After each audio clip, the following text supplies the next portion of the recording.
ये practice set 1.5 का last 6 वाला क्वेश्चन देखते हैं। स्टार मार्क है, इंपॉर्टेंट, मार्क कर लो इसको। क्वेश्चन में कहा जा रहा है out of 1900 kilometre Vishal travelled some distance by bus and some by aeroplane. Bus travels with average speed 60 km per hour and the average speed of aeroplane is 700 km per hour. It takes 5 hours to complete the journey. Find the distance we shall travel by bus. यहाँ पर important चीज क्या है, देखो आपको travel जो किया गया है बस से उसको ही फाइंड करना है, एरोप्लेन का पूछा नहीं गया है। तो जबरदस्ती उसको फाइंड करके अपना टाइम वेस्ट मत कीजिएगा, सिर्फ बस का बताना है। तो सबसे पहले हम कंसीडर कर लेते हैं, जो भी उसने ट्रेवलिंग किया बस से वो एक्स किलोमीटर होगा और जो एरोप्लेन से ट्रेवल किया है वो वाई किलोमीटर होगा। क्योंकि हमें पता नहीं है इसीलिए हमने एक्स एंड वाई कंसीडर किया है। टोटल है 1900 किलोमीटर, तो इज इक्वल टू के राइट हैंड साइड में 1900 आएगा। तो फर्स्ट कंडीशन के अकॉर्डिंग यहाँ पर आपको क्या बताया जा रहा है, distance travel by bus and aeroplane कितना है 1900 किलोमीटर। तो इसका मतलब x plus Y is equal to 1900, ये हमारा फर्स्ट इक्वेशन बन सकता है। अब क्योंकि आगे टाइम इन्वॉल्व है तो टाइम का आपको फॉर्मूला पता होगा, साइंस में भी किया है ना, distance upon speed. So therefore जो भी टाइम लगा होगा बस से ट्रेवल करने के लिए उसको हम क्या कंसीडर कर सकते हैं, x अपॉन 60 r। क्योंकि यहाँ पर देखो दिया गया है 60 किलोमीटर पर आवर, ये बस का है इसीलिए x अपॉन 60 आ गया। अब वैसे एरोप्लेन के लिए हम क्या करेंगे, यहाँ पर लिखेंगे time required to cover y kilometre by aeroplane, y upon कितना आएगा 700, क्योंकि देखो यहाँ पर दिया गया है 700 किलोमीटर पर आवर। आगे कहते हैं it takes 5 hours to complete the journey. अब सेकंड कंडीशन कैसे आएगी, देखो यहाँ पर आपको दिया गया है x upon 60 plus y upon 700 is equal to 5। आया समझ में, 5 घंटा लगा पूरी जर्नी को करने के लिए। और सेकंड कंडीशन यहाँ पर आपको दी गई है, बस ट्रेवल 60 किलोमीटर पर आवर और एरोप्लेन का average speed 700 kilometre per hour. उसके हिसाब से हमने जो निकलने वाली थी एवरेज स्पीड वो यहाँ पर हमने बना लिया था x अपॉन 60 y अपॉन 700।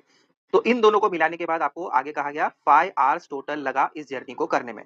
तो इसीलिए सेकंड कंडीशन के according x upon 60 plus y upon 700 is equal to 5, ये रहेगा आपका सेकंड वाला कंडीशन।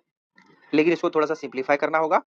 तो आगे देखो यहाँ पर आप क्रॉस मल्टीप्लाई कर सकते हैं, यहाँ आएगा 700x प्लस 60, जब इधर जाएगा तो 60y आ जाएगा और डिनोमिनेटर में क्या आएगा बताओ, 60 multiply by 700 is equal to 5। देयरफॉर अब x के टर्म को एंड y के टर्म को एक साइड कर लो और इसको हम राइट हैंड साइड फेंक देंगे। तो ये सारा डिनोमिनेटर में जो है डिवीजन में है, जब राइट में चले जाएगा तो मल्टीप्लीकेशन में हो जाएगा। तो 5 अपनी जगह था, यहाँ पर आ जाएगा 60 मल्टीप्लाई बाय 700। अब इसको पूरा सॉल्व करो, ठीक है। अब इसके बाद हम क्या कर सकते हैं, देखो 10 से डिवाइड कर दो थ्रू आउट द इक्वेशन, तो आपको नया चीज क्या मिलेगा, यहाँ पर मिलेगा 70, यहाँ पर मिलेगा 6y और यहाँ पर सिर्फ एक जीरो कम होगा तो 3 जीरोज रहेंगे अपनी जगह। ये मेरा इक्वेशन 2 बन जाएगा। रीजन मैं लिखूंगा डिवाइडिंग 10 ऑन बोथ साइड्स। देखो इक्वेशन 2 में 6y है और इक्वेशन 1 में सिर्फ y है, तो मैं क्या करता हूँ इक्वेशन 1 को 6 से मल्टीप्लाई कर देता हूँ ताकि ये y वाले टर्म एलिमिनेट हो जाए। न्यू इक्वेशन मिलेगी 6x plus 6y is equal to 11,400। ये मेरा इक्वेशन 3 बन जाएगा। इसके बाद करेंगे subtracting equation 3 from 2, we get, दोनों इक्वेशन लिख दी, सब्ट्रैक्टिंग करना है, तीनों जगह माइनस का साइन आ जाएगा, y वाले टर्म एलिमिनेट हो जाएंगे। यहाँ पर आपको मिलेगा 64x इज इक्वल टू, यहाँ पर बहुत बड़े नंबर हैं, माइनस करने के बाद आपको मिलेगा 9600, करके आप चेक कर सकते हैं बाद में। अब x अकेले हो जाएगा, 64 आ जाएगा राइट में, तो इसको डिवाइड करने के बाद x का वैल्यू आपको मिलेगा 150। इसमें y नहीं निकालना है क्योंकि स्टार्टिंग में आपको बता दिया गया कि सिर्फ आपको बस का ट्रेवलिंग कितना हुआ है वो बताना है। तो यहाँ पर हमने बस का कंसिडरेशन x लिया था, x किलोमीटर, x हमें मिल गया है, y हमें फाइंड करने की जरूरत नहीं है, फाइंड करोगे तो भी आपको एक्स्ट्रा मार्क्स नहीं मिलेगा। तो फाइनल आंसर लिख दो, therefore the distance we shall travelled by bus is 150 kilometre. समझा, पूरा सोल्यूशन एक बार अच्छे से देख लो। फर्स्ट वाली कंडीशन के अकॉर्डिंग हमें ये वाली इक्वेशन मिली क्योंकि आउट ऑफ 1900 किलोमीटर इन्होंने पहले ही बता दिया था।